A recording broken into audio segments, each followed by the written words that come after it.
The Blue Jays are back in the postseason as they get ready for a wild card series against the Minnesota Twins. Hey everyone, welcome into another edition of the Sun Sports Roundtable, a playoff edition. Rob Wong joined alongside by Toronto Sun Sports columnist Steve Simmons and Toronto Sun Blue Jays writer Rob Longley. And guys, it looked like the Blue Jays would be going back to the Trop, but they've had to change their flight plans and will instead be going to Minnesota to face the Twins. The only other time these two teams have met in the postseason was back in 1991 when the Twins beat the Jays 4-1 in the ALCS before going on to win the World Series. It's been a long time coming, Rob, but these two teams set to square off again. What are the major storylines you're going to be looking for heading into this matchup? Well, there's a bunch of them, Rob, really. And, you know, when the Blue Jays wake up in Minneapolis this morning and shake off the cobwebs of whatever hangover they might have had from the party at the Rogers Center and the flight down to the Twin Cities yesterday, I mean, they can do it with a clean slate. It's like, and several players have mentioned this over the last couple of days. Now it doesn't matter that it was an 89-win season.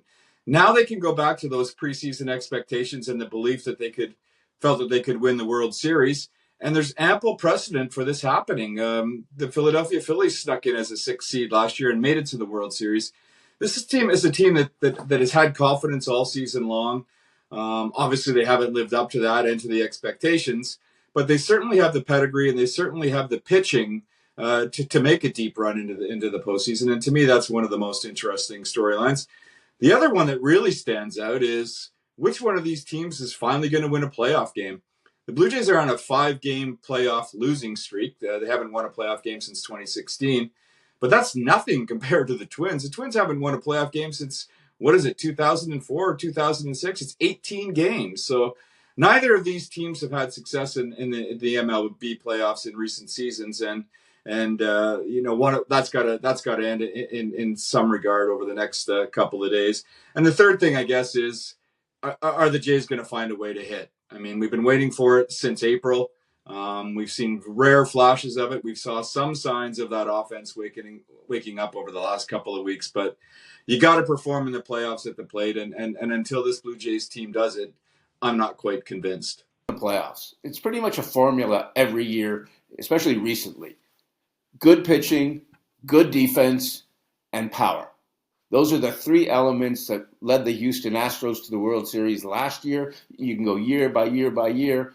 And so what do the Jays have? You start with Kevin Gausman. He has not had a signature playoff start.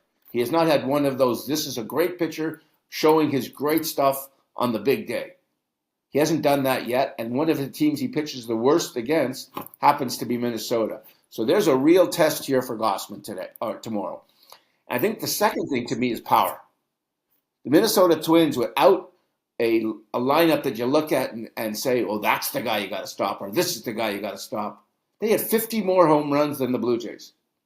And who's the home run hitter? They don't have one. They don't have a guy that, I think their leading home run hitter was like 24. They don't have a guy with a huge amount of homers. And so obviously through the lineup, they're getting power all the way through. The Jays have power through the lineup from people who have not produced it.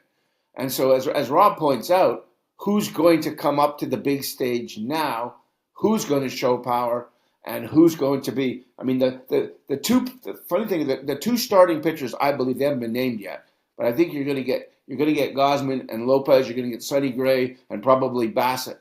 That's almost a wash.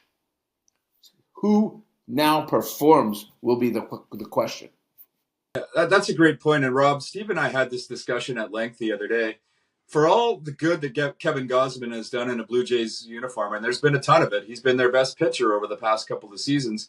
There seems to be a knack for him to come up a little bit small in the big situations. And I don't think it's a pressure thing. I think it's more coincidence than anything else. But they certainly need to get the postseason started off with a positive tone. And he's the guy to do it. But he's yet to deliver that kind of an outing in the postseason. We can argue that he was good in Game 2 of last year's wild card round, and that he was pulled too early. And I know Steve is a believer of that, and I do not disagree. But they really need their ace to come up big and get this thing started on the right foot. So if he pitches one more batter last year and he gets that guy out, and Mesa doesn't throw the wild pitch and doesn't give up the home run, It's an entirely different game, an entirely different series. I think John Schneider's learned from that.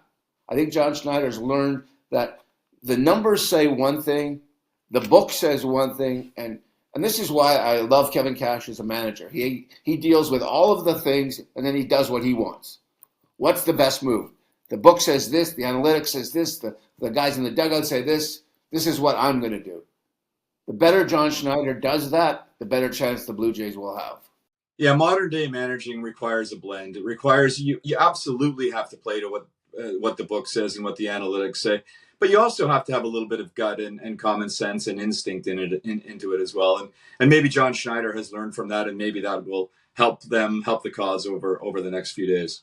I'm really fascinated by Bo Bichette and Vladdy Guerrero because they're the guys. This is their team. And Bichette's had a marvelous season, and he's really come up he's a better shortstop than we thought he was. And offensively, he's had a terrific year, lead all of Major League Baseball with the opposite field hits. Guerrero, it's still, what day is it? What time is it? When are the hits coming? I don't care how hard the ball comes off his bat. What's he going to do in the seventh inning of a tie game with a runner at second? And I think those are the moments for Bichette, for Guerrero, that distinguish them from anyone on the Minnesota lineup other than maybe Carlos Correa. So Steve mentioned these two teams pretty evenly matched in some regards, the pitching for sure, and the Twins hitting more home runs this season. But Steve, they did split the season series 3-3 this year. What is your prediction for this wild card series? Here's the fascinating stat to me. The Minnesota Twins won 47 games at home. The Blue Jays won 46 games on the road. Rob's a betting guy. This is a quintessential pick'em series. One team hits a little more home runs, one team pitches a little bit better, one team bullpen a little bit better. You can flip back and forth. I don't think you can look and say this team should win because I'm going to say Minnesota's going to win, but that's only because I don't believe in the Jays offense. I haven't seen it all season, and I don't know why it will come up come playoff time. Boy, that's a weak prediction, isn't it, Rob? You went pretty soft. You said, I have to make a pick, so I'm going to pick Minnesota. Well, I'll go the other way then. I'll go Blue Jays, and for a couple of reasons. I think we've seen enough from this team, especially pitching and defense. I do like Steve's points about Bichette and Guerrero. I mean, they were saying all the right things on the weekend about this is their time, and now all they had to do was get in, and now it's their time to prove that they can do it. But yeah, pitching and defense is going to carry them. And if you look at their records in the season, the Jays only had 2 more wins than the Twins. But where did the Twins pile up most of those wins? In arguably the worst division in baseball. The Jays are a better team. The Twins are a little bit banged up. And I think that they should and could win this, and I wouldn't be surprised if they won it in 2. Well, it all gets started on Tuesday afternoon, Game 1 between the Blue Jays and the Twins. As always, leave your thoughts in the comments section below. For Steve Simmons and Rob Longley, I'm Rob Wong. Thanks for tuning in, and we'll talk to you next time on another Sun Sports Roundtable.